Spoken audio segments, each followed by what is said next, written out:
En esta charla vamos a hacer una introducción al tema de lo que se conoce como trastornos psicológicos.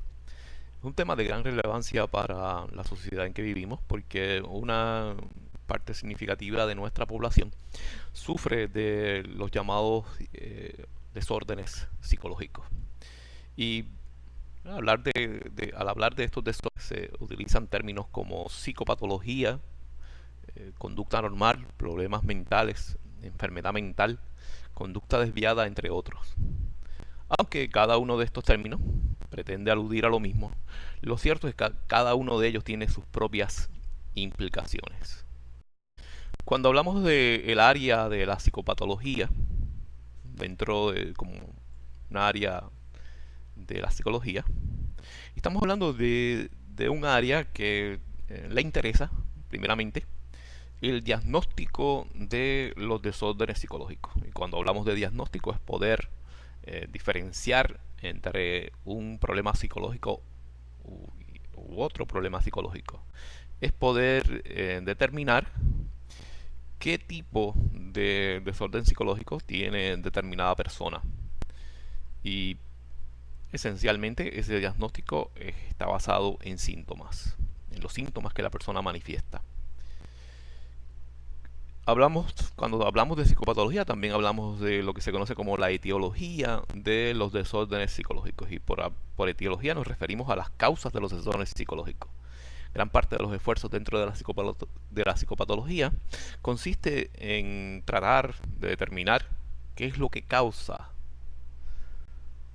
cuáles son las causas detrás de determinada condición. Y usted se podrá imaginar que no es un esfuerzo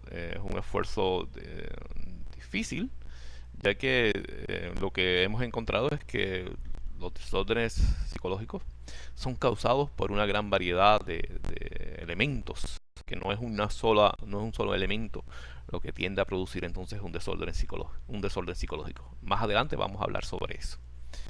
Por otro lado, en el área de psicopatología también se habla de lo que se conoce como la prognosis, que es la posibilidad, el porciento de probabilidad de que una persona se recupere de su condición.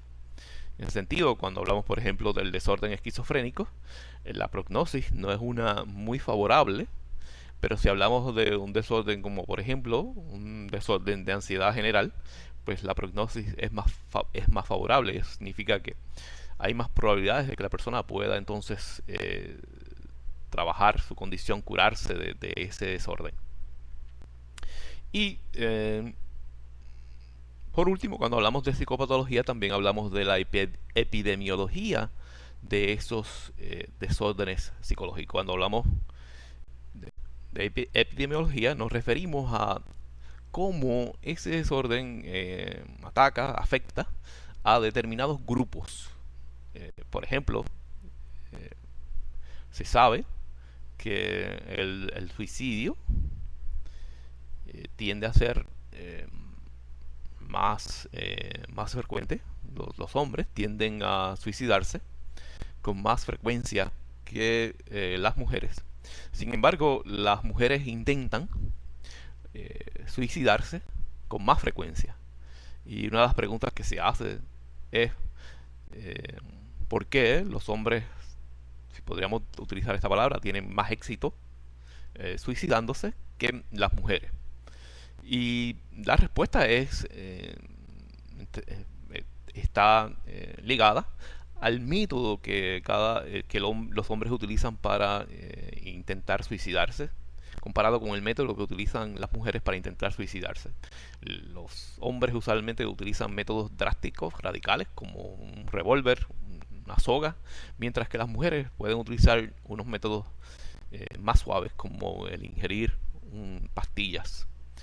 Y como usted ve, esto también está determinado culturalmente. El concepto de anormalidad, de desorden psicológico, de trastorno psicológico, es un concepto muy complejo, es difícil de aplicar, porque en el mismo se incluyen una serie de elementos y uno lo puede mirar desde diferentes perspectivas. Por ejemplo, Podemos mirar lo que llamamos anormalidad, psicopatología, como una desviación del ideal. En otras palabras, aquellas personas que son anormales, tienen problemas psicológicos, son los que no corresponden al ideal de la sociedad. Y es una manera de ver esto de lo anormal. También podemos ver lo anormal como una forma de malestar subjetivo. Es decir, aquellas personas que nos dicen que se sienten mal, pues son entonces las personas que tienen un grado de anormalidad. Pero también podemos ver la anormalidad como una incapacidad para desempeñarse de manera efectiva. En ese sentido, nosotros miramos a la persona y vemos si esta persona está comportándose adecuadamente, está funcionando adecuadamente, está cumpliendo con sus responsabilidades. Es decir, si esta persona es estudiante, vemos si este estudiante está obteniendo buenas notas, si tiene buenas relaciones con sus compañeros, o si está comenzando a disfuncionar, o si está comenzando a tener problemas para ser exitoso en la universidad. También podemos ver la normalidad desde el punto de vista de lo legal. Y en ese sentido se habla de insanidad. El concepto que se utiliza es el concepto de insanidad mental. Así que cuando una persona comete un crimen, una de a veces se utiliza el asunto de que la persona no estaba en sus cabales, que la persona estaba sufriendo de un desorden psicológico y por eso fue que llevó a cabo el crimen. Y si se prueba que esta persona estaba sufriendo de un desorden psicológico cuando llevó a cabo el crimen, pues la persona primero tiene que ser tratada psiquiátricamente para entonces poder llevarla a juicio. Y ese es el concepto de la normalidad como un concepto legal. Así que las preguntas que tenemos que hacernos, las varias preguntas que tenemos que hacernos cuando trabajamos con el asunto de lo psicopatológico, el desorden psicológico, son las siguientes. Primeramente, tenemos que determinar si la conducta o proceso mental es raro, o estadísticamente es inusual, o estadísticamente es raro. Tenemos que también considerar que sea socialmente, tenemos que preguntarnos si si esa conducta es socialmente inaceptable. También nos preguntamos si la persona está experimentando un sentido de malestar severo a causa de la situación. Y si esa condición está contribuyendo al deterioro de la persona.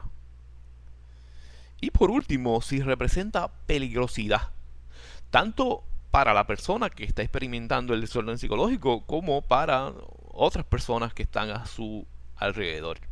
En otras palabras, si una persona quiere atentar contra su vida, pues ya podemos inferir que ese tipo de conducta es un tipo de conducta que implica cierto grado de desorden psicológico. Lo mismo que si esa persona nos dice que quiere matar a fulano.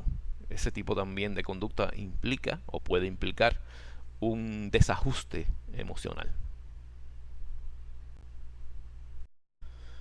Para hacer diagnóstico de los trastornos mentales, para clasificar esos trastornos mentales, los psiquiatras y psicólogos utilizan lo que se llama el Manual de Diagnóstico y Estadística de los Trastornos Mentales, lo que se conoce como el DSM,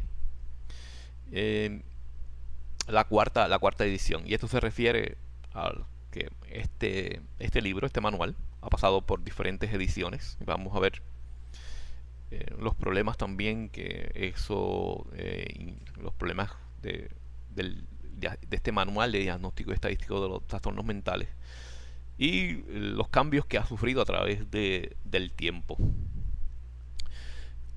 En estos momentos se está revisando ese manual de diagnóstico estadística para entonces publicar en el 2012 el DSM, lo que sería el DSM-5. Aquí podemos ver el orden cronológico de las diferentes versiones del DSM. El DSM-1, que Primeramente vio la luz en el 1952, el DSM-2 en el 1968, el DSM-3 en el 1980, el DSM-4 en el 1994 y, como indicamos anteriormente, el DSM-5 que va a salir ahora en el 2012.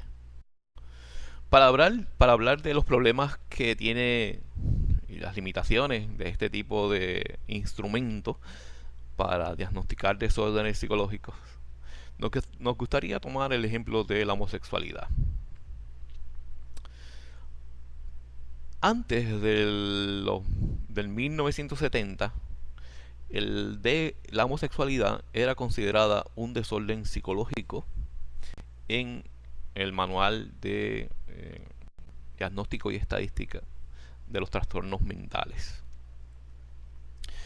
Sin embargo, después de la presión que recibieron del grupo de psiquiatras que determina qué es un desorden o qué no es un desorden, decidieron entonces eliminar la homosexualidad del manual de diagnóstico y estadística de los desórdenes mentales.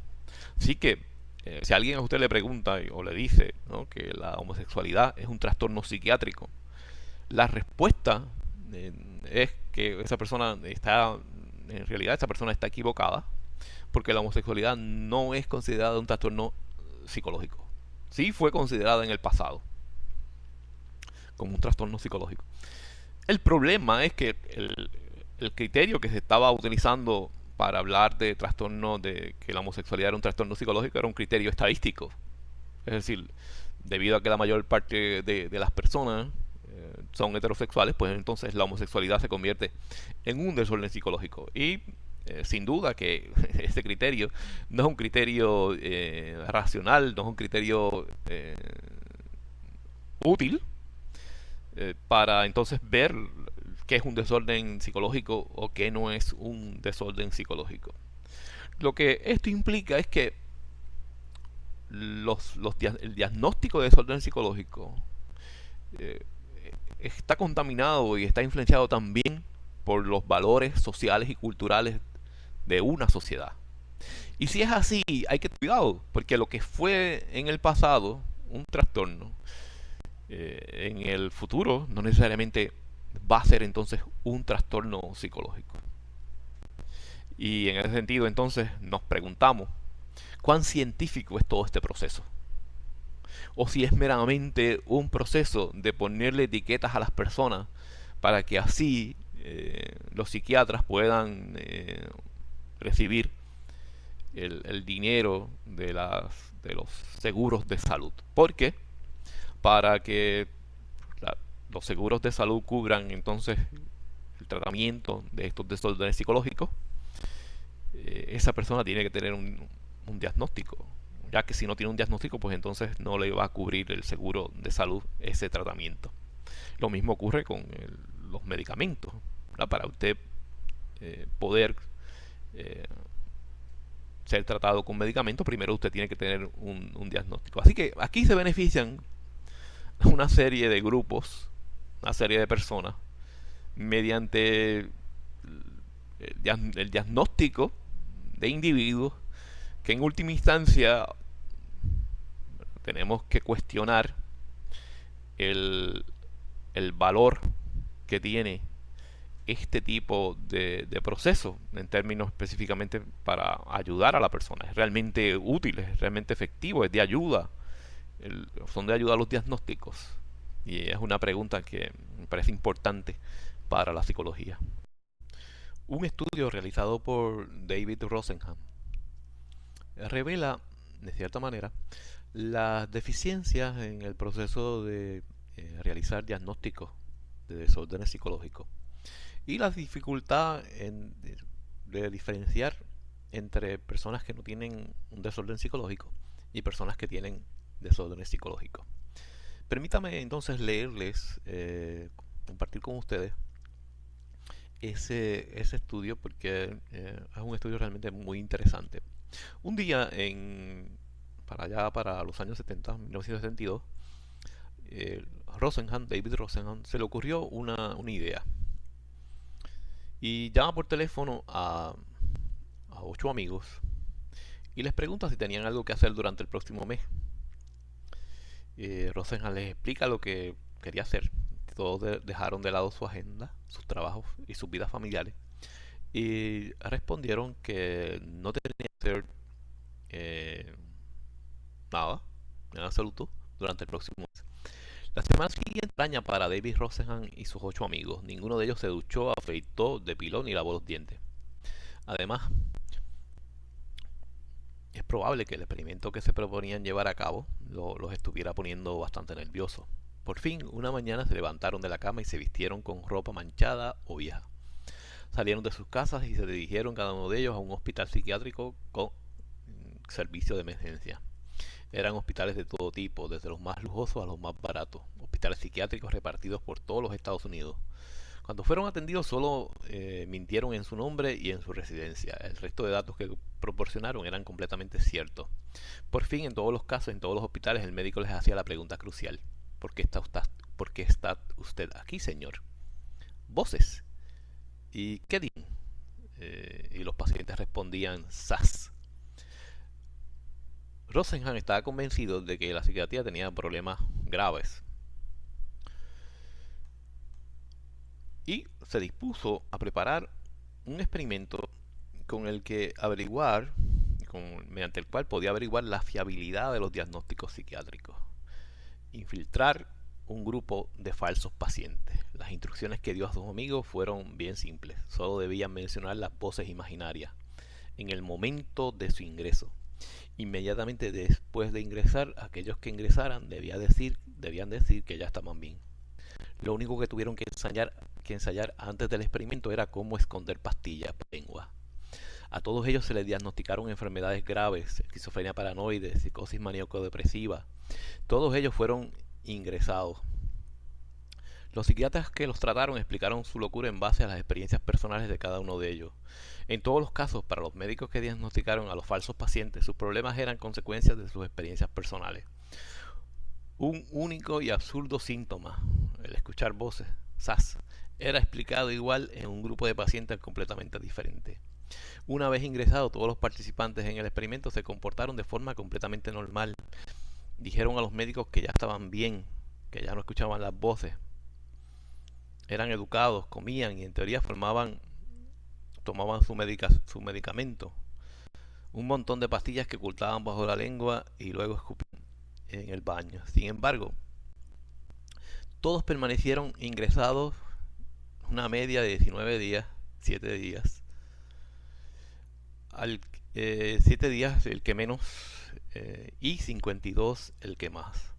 Todos fueron dados de alta por una buena reacción al tratamiento y se les diagnosticó que su problema estaba en remisión. Ni los médicos ni las enfermeras se dieron cuenta de que sus pacientes estaban completamente sanos. Los pacientes se dieron cuenta de ello. Lo interesante es decir que los pacientes mentales, ¿no?, que verdaderamente tenían un desorden, sí se dieron cuenta. Uno de ellos le dijo a Rosenhan, que era, ¿no?, también fue uno de los pseudo pacientes: tú no estás loco, eres periodista y profesor. Y otro: estás espiando el funcionamiento del hospital. Es decir, que los pacientes se dieron cuenta de lo que estaba pasando. En 1973, Rosenhan publicó un artículo en la revista Science, sacando a la luz su experimento y dejando la psiquiatría, ¿verdad?, mal parada. Sin duda que Rosenhan recibió muchas críticas. Un hospital negó la validez científica del experimento y aseguró la completa eficiencia de sus servicios de emergencia.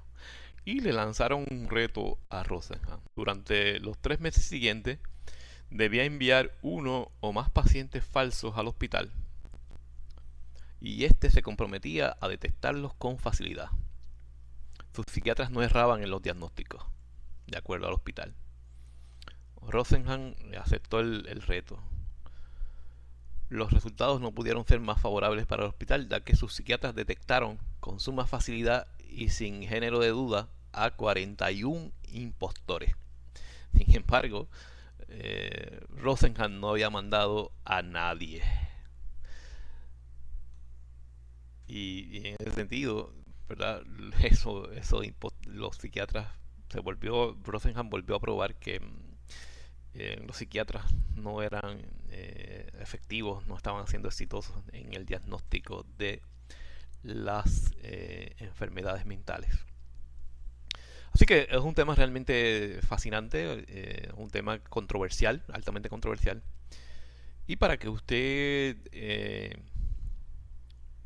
pueda leer el artículo, la investigación completa de Rosenhan, le vamos a incluir la misma como parte de esta charla. Además de incluirle el enlace al artículo, vamos también a incluir en Edu 2.0 un video que describe y relata el estudio realizado por David Rosenhan. Sería interesante que en el foro de la clase usted compartiera su opinión sobre este trabajo. Será hasta pronto.